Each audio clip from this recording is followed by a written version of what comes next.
दिनांक 5 एप्रिल 2022 रोजी गिरणा गौरव प्रतिष्ठानच्या वतीने आयोजित गिरणा गौरव पुरस्काराचं वितरण जलतज्ञ राजेंद्र सिंह यांच्या प्रमुख उपस्थितीत कालिदास कला मंदिर येथे संपन्न झाले।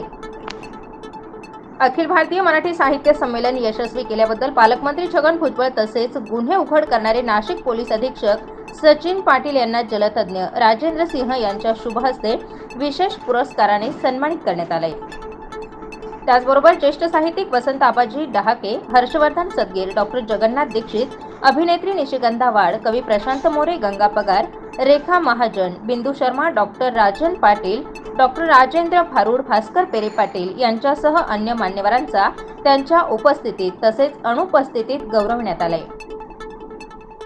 जमिनीतील पाण्याची पातळी घटत असून नद्यांचे आरोग्य बिघडले। नदीला आपण आई मानत असलो तरी व्यवहार मात्र बदलला नाही, अशी खंत जलतज्ञ राजेंद्र सिंह यांनी यावेळी व्यक्त केली। मैं गिरणा गौरव प्रतिष्ठान को बधाई देना चाहता हूं कि इन्होंने 23 सालों से और ये 24वां साल है नदी के नाम से जो सम्मान देना शुरू किया है। ये सम्मान केवल सम्मान नहीं, ये सम्मान भारत में जब हम अपने भगवान को पहचानते थे, भारत का भगवान था भय से भूमि, गैस से गगन, वैसे वायु, आ से अग्नि और न से नीर। जब तक भारतीय लोग इस भगवान को जानते थे तब तक भारत के लोग नीर, नारी और नदी को नारायण मानते थे।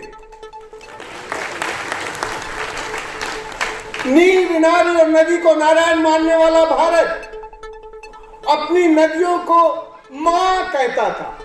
हम आज भी मां बोलते हैं, लेकिन हम मां जैसा व्यवहार नहीं करते।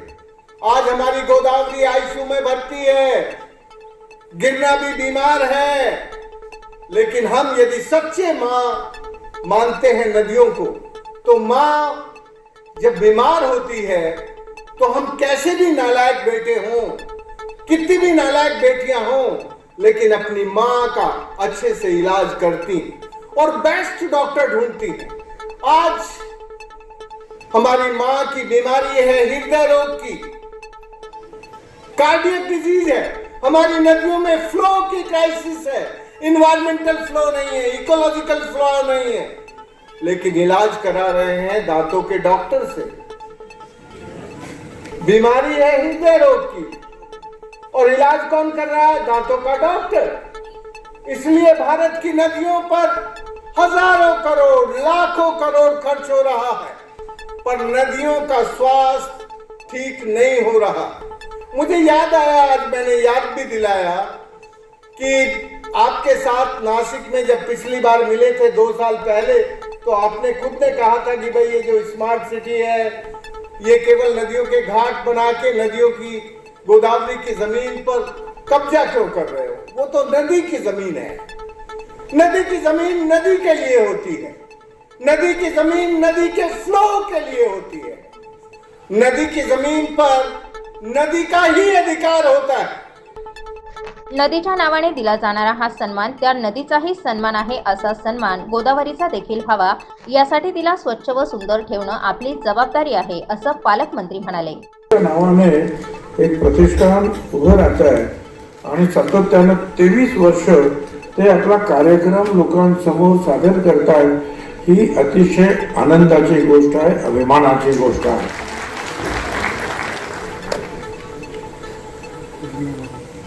यामुळे म्हणजे त्या परिसरातील लोक तर एकत्र येतात, हा भाग वेगळा, परंतु एका नदीचा सुद्धा आपण सन्मान करतो। पण आजकाल आपण फार नद्यांचा काही सन्मान करतो असं काही नाही। म्हणजे ज्या नाशिकमध्ये गोदावरी आणि रामकुंडामध्ये अख्ख्या जगभरातले लोक येतात, त्याची सुद्धा शुद्धता, स्वच्छता आपण अजून पाळू शकत नाही। आमचे राजेंद्र सिंहजी बऱ्याच वेळा जे आहेत तिथे येतात, सांगतात, बोलतात। आम्ही सुद्धा परवाच्या दिवशी सगळे ते मोरे वगैरे होते ते स्मार्ट सिटीचे, आणि त्यांना सांगितलं की हे साफ करा, रुंद करा, स्वच्छ करा, परंतु हे तुमची आमची सुद्धा सगळ्यांची जबाबदारी आहे. कचरा काय आपोआपच येत नाही, आपण सुद्धा त्याला कारणीभूत आहोत. त्याच्यामध्ये सगळं डम्पिंग ग्राउंडच करून टाकतो हल्लीच्या नद्यांचं नाल्यांचं सगळं. तशा एका नदीच्या नावानं हा गौरव प्रदान सोहळा इथे होतोय. 19 नोव्हेंबर 1999 दादासाहेब आंबेडकर यांच्या शुभहस्ते स्थापना झाली आणि सामाजिक, साहित्यिक, शैक्षणिक, लोककलांचा जागर करणारी संस्था म्हणजे गिरणा गौरव प्रतिष्ठान. अध्यक्ष सुरेश पवार आणि संस्थेच्या माध्यमातून वेगवेगळ्या नामवंत व्यक्तिमत्व जे आहेत जोडलेले आहेत आणि या प्रकल्पातून हा जोड प्रकल्प माणसं जोड प्रकल्प, जसा नदी जोड प्रकल्प असतो तसा हा माणसं जोड प्रकल्प आहे. आणि त्यातून ह्या निरंतर आशा आणि उमेद घेऊन ही संस्थाच्या अनेकांची ऊर्जा स्थान बनलेली आहे. नाशिक प्रत्येक माणसाला आपलंपण देणारी परिपूर्ण संस्था. हात नको मन जोडा, मनामनातलं अंतर तोडा हे ब्रीद घेऊन माणूसपणाची शोध घेणारी संस्था 2 पावलं पुढे टाकून माणूस हाच केंद्रबिंदू मानत गेल्या 23 वर्षापासून काम करते आहे. रौप्य महोत्सव आता लवकर येईल आणि 23 वर्ष एकच. मुंबईत हनुमान चालीसा खूप जोरात सुरू आहे. त्यामुळे स्वर्गात प्रभू रामचंद्रांना देखील आनंद झाला आणि ते पवनपुत्रांना म्हणाले की पृथ्वीवर तुझा हनुमान चालीसा जोरात सुरू आहे, संकटात तूच खरा गुरु आहे. तेव्हा पवनपुत्र रामचंद्रांना म्हणाले, हे प्रभू, राजकारणी कृत्य आहे आणि स्पीकर कितीही मोठा असला तरी रामनाम सत्य आहे अशी वात्रटिका सादर करत कवी रामदास फुटाणे यांनी सध्याच्या राजकारणावर मार्मिक भाष्य केलंय. पाहत आहे मला खूप आनंद झाला की वेगवेगळ्या क्षेत्रातल्या चांगल्या लोकांचा सन्मान आमचे मित्र सुरेश पवार आणि त्यांचे सर्व सहकारी यांनी केलेला आहे. त्या सर्व ज्यांना सन्मानित केलं त्यांना त्यांचं अभिनंदन. आता मला या ठिकाणी ज्यासाठी मुद्दा मागे ठेवला की मी काहीतरी वात्रट बोलेन आणि लोक ऐकतील, तर तसं काही नाही. पण जे आपले जलभूषण राजेंद्र सिंह जे आहेत यांच्याशी मी आत्ताच बोलत होतो की जलप्रदूषण हे जितकं महत्त्वाचं आहे तितकंच आता ध्वनी प्रदूषण सुद्धा या देशात महत्त्वाचं आहे. त्याचंही काम कोणीतरी केलं पाहिजे. कारण काय झालं, परवा गेल्या आठवड्यात 2-3 दिवसापूर्वी मुंबईमध्ये इतके लाऊडस्पीकर लागले की त्याचा आवाज स्वर्गात पोहोचला. आणि मग तिथे कुणीतरी प्रभू रामचंद्राला सांगितलं की मुंबईमध्ये हनुमान चालीसा खूप जोरात चालू स्पीकरवर. तेव्हा रामाला सुद्धा आश्चर्य वाटलं आणि ते पवनपुत्र हनुमानाला म्हणाले, प्रभू म्हणाले, हे पवनपुत्रा, तुझी चालीसा सुरू आहे, तुझी चालीसा सुरू आहे आणि संकटात तूच खरा गुरु आहे. तेव्हा पवनपुत्र म्हणाले, हे प्रभू, वारा पाहून उपणावं हे राजकारणी कृत्य आहे. हे राजकारणी कृत्य आहे. वारा पाहून उपणावं हे राजकारणी कृत्य आहे. आणि स्पीकर कितीही मोठा असला तरी राम नाम सत्य आहे. राम नाम सत्य आहे. स्पीकर कितीही मोठा असला तरी राम नाम सत्य आहे. त्याचबरोबर ग्रामीण पोलीस अधीक्षक सचिन पाटील यांनीही या कार्यक्रमाविषयी माहिती दिली आहे. वेगवेगळ्या नदींच्या संगमाने आलेला आहे आणि गिरणा नदीच्या काठावर राहणाऱ्या लोकांनी आज आपण पुरस्कारार्थींच्या रूपाने पाहिलं असेल की वेगवेगळ्या क्षेत्रात जशा प्रकारे आपलं नाव कमवलेलं आहे.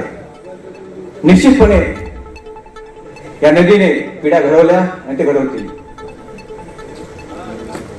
वेगवेगळ्या क्षेत्राच्या लोकांचे त्यांनी आपापल्या क्षेत्रात केलेले कार्य ओळखून हा जो आमचा सन्मान सोहळा ठेवलेला आहे तो निश्चितपणे वापरण्यासारखा आहे. या कार्यक्रमासाठी यायचे माझ्या मनात एक प्रश्न होता, त्या पोलीसवाल्याला कशाला बोलवत असतील? सहसा पोलीसवाल्याला कुठे बोलवणं कठीण होऊन जाते.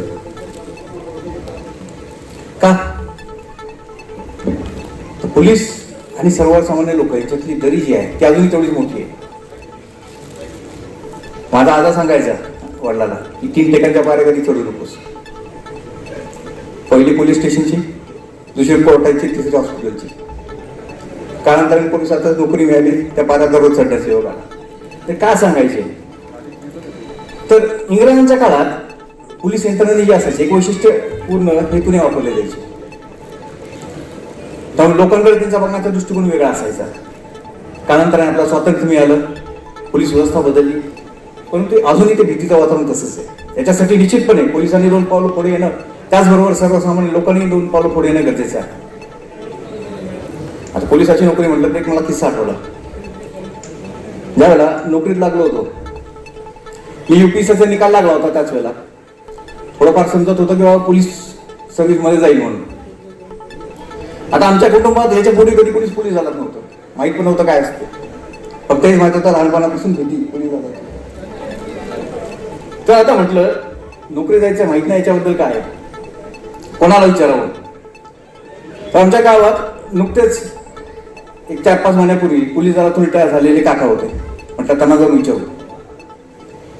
गेलो त्यांच्या घरी, नमस्कार केला. म्हटलं काका नमस्कार, UPSC पास झालोय. काका म्हटलं अरे वा वा वा वा, बरं झालं. काकाने प्रश्न विचारला, कुठली नोकरी मिळाली? म्हटलं काका पोलीस दलात येतोय. काय म्हणावं काकाने? अरा रा रा रा, आता येतोस का पोलीस दलात? आता आयुष्यभर कुठलेही सण, कुठलेही उत्सव, गणपती असो, नवरात्री असो, कुठलाही असो, कधीही स्वतःच्या घरच्यांबरोबर साजरा करता येणार नाही. या कार्यक्रमाप्रसंगी व्यासपीठावर पालकमंत्री छगनराव भुजबळ, ज्येष्ठ साहित्यिक रामदास फुटाणे, पोलीस अधीक्षक सचिन पाटील, स्मार्ट सिटीचे मुख्य कार्यकारी अधिकारी सुमंत मोरे, उद्योजक नेमिचंद पोद्दार, उद्धव आहेर, अभिषेक बुआ, दीपक चव्हाण, गिरणा गौरवचे अध्यक्ष सुरेश पवार, भरत गोसावी आदी उपस्थित होते. नाशिक स्टार न्यूजसाठी प्रतिनिधी ज्ञानेश्वर तुपसुंदर, नाशिक.